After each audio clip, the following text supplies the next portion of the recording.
Hi, everyone. My name is Piper Kilgore, My name is Connor Perry. My name is Mark West. and we are presenting the Parthenon. So, there we go. Brilliant American philosopher and social reformist Ralph Waldo Emerson once wrote, Earth proudly wears the Parthenon as the best gem upon her zone. And we must agree, no statement could be truer. The Parthenon on the Athenian Acropolis is one of the world's most historic and renowned structures left standing today. It's an immense temple that was built to dedicate the people of Athens to the Greek goddess Athena Parthenos, which just means Athena, the Virgin Goddess. Pericles, a mid 5th century BCE statesman, can be accredited to both building and leading the construction and culminating the Doric order style of architecture. The temple has a vast history in not only Greek culture, but also Persian, Byzantine, Ottoman, and Roman. Today's standing structure has gone through centuries of weather, war, and changes, but is left standing tall for citizens of today to marvel at. So, as mentioned above, the Parthenon's construction was started during the mid 5th century, more specifically 447 BCE, and was finished in 438 BCE.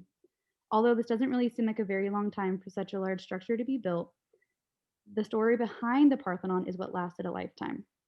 As you might know, the Greeks used to believe in an entire society of higher beings that controlled and influenced their lives. The gods and goddesses of Olympus dictated ancient Greek society down to the clothes they wore and the food they ate. The lore and mythos found within the walls of the Parthenon is what keeps the structure alive, and is what keeps the temple alluring to thousands of people across the world today. Similar to how many structures all throughout history were built to show a nation's dedication to their local deities, the story of the Parthenon started with the Athenian king, King Cecrops, and his decision that his thriving nation needed a patron god or goddess. However, deciding who would take this high honor was a really big decision. It was long, windy, and mythological. So during this crucial stage, Athens was at its all-time high and is even commonly referred to as Greece's golden age.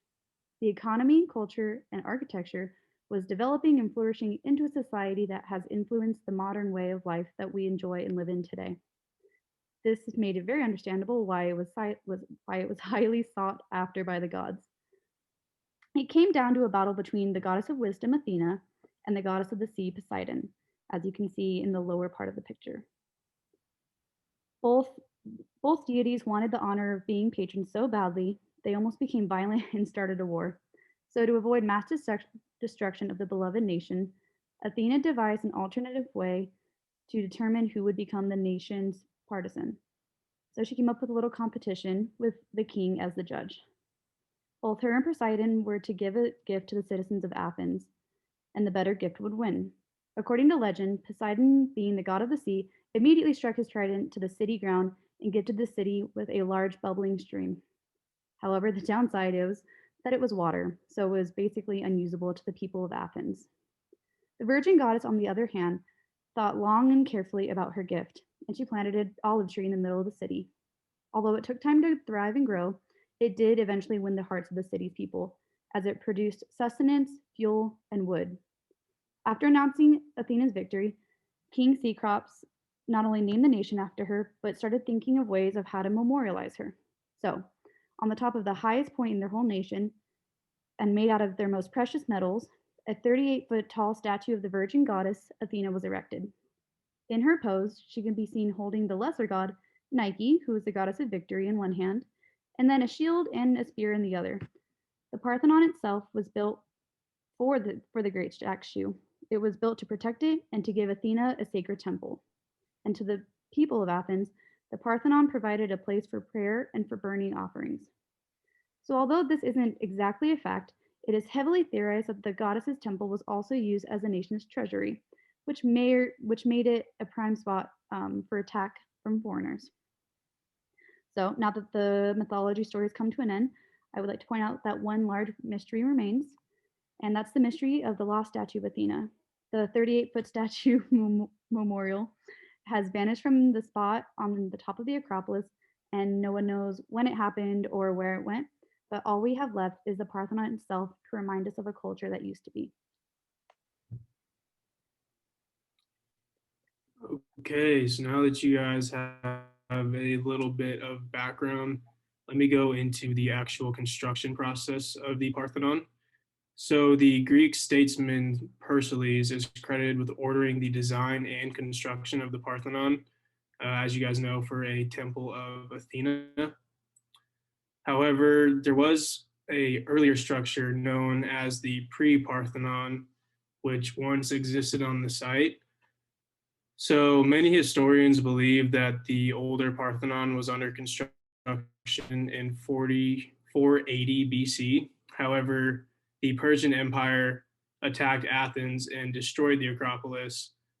So that's just a little bit of history on the construction, but I'd like to dive deeper into some of the main structural elements of the Parthenon itself. So Piper, if you wouldn't mind. So yeah, looking at this, just a little bit of background as well. It was first built in 447 BC. The architects involved were Ictinus and Callicrates, and the sculpture was Phidias. So, looking at these columns, those are called the Doric columns. They sit amongst a 23,000 square foot base made of limestone, as well as see low steps surround each side of the building. And this is where the columns sit up above. So in total, there are 46 outer columns and 19 inner columns. Although it's hard to tell, the columns are actually slightly tapered to give the temple a symmetrical appearance.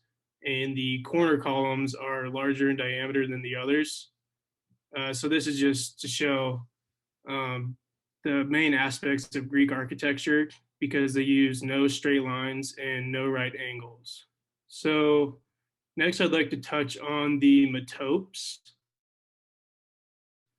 So the metopes are 92 carved square blocks placed between the three-channeled triglyph blocks along the exterior walls of the Parthenon.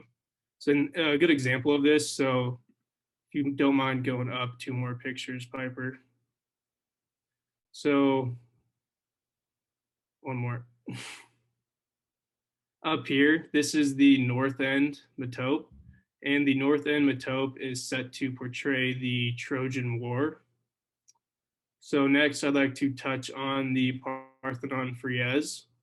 So the Parthenon frieze is a broad decorated horizontal band that runs the entire length of the walls of the Parthenon's inner chamber called the cella.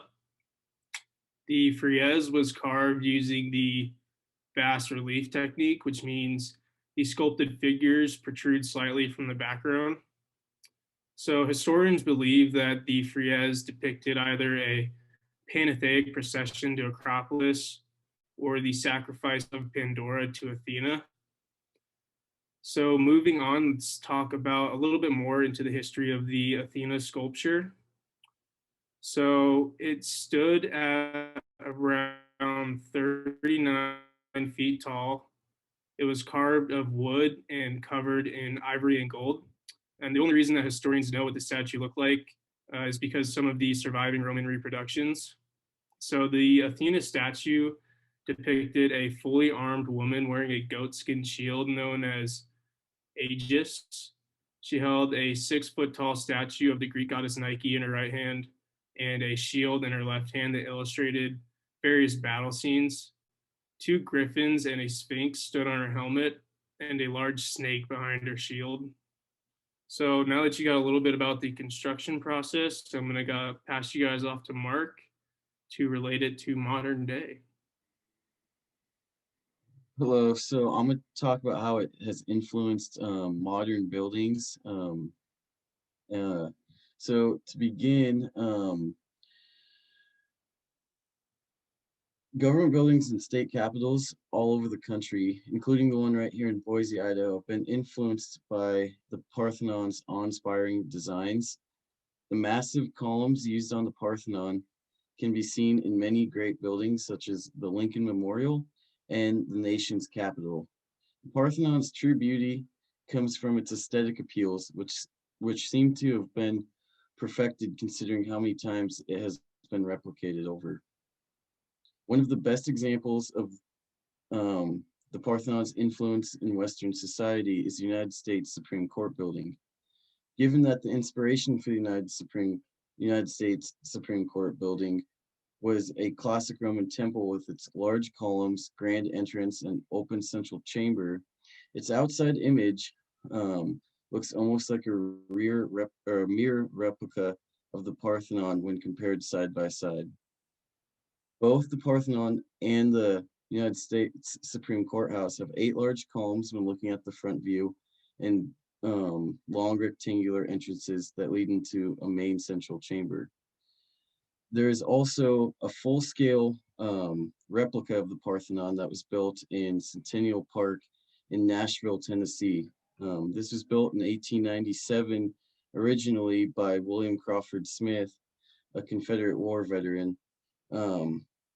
And the original structure was built from 1925 to 1931. And moving on to the marble used in the building of the Parthenon, one of the reasons the Parthenon is so influential centuries later is because, or later in modern buildings, is its aesthetically pleasing features. There are many reasons for this one, but one important aspect of the building's beauty comes from the marble used to build it. Using Pentelic marble quarried roughly 10 miles outside the city of Athens, the stone blocks are still highly sought after even to this day. Any building that has a sense of prestige and elegance uses marble for the floors, walls, and ceilings to show off their extravagance. The Washington Monument, built to honor the father of our country, is primarily made up of white blocks that are stacked almost 560 feet high. In modern housing, marble is used on countertops and bathroom flooring, which makes the inside stand out. When you want people to be impressed by your building or your craftsmanship, using marble always does the trick. And that is my... Wow, I feel like I have all the power. Okay. Hi everyone, my name is Piper Kilgore. I didn't know we were introducing ourselves. I didn't get that message either. Hold up. We should have ran through a little game plan there first. Not known. Introduce us? I figured you could introduce yourselves. I'm down to introduce myself. Yeah. I'm not down to introduce what I'm going to talk about because that's kind of vague. Okay, so you guys will introduce your names. Wait, So we're introducing our names when we talk or when we in the beginning. In the beginning, just right now. I was just gonna say. Okay, cool. Okay, restart. Hi everyone, my name is Piper Kilgore. My name is Mark West. Dang it. I should have went off poster. In my screen order, I'm like in the middle, so I figured that's how like everybody else Dang. was. I'm in the middle too. Oh, okay. Me, Connor, Mark. Because that's how we're talking. Okay. Okay. Okay. Round 3.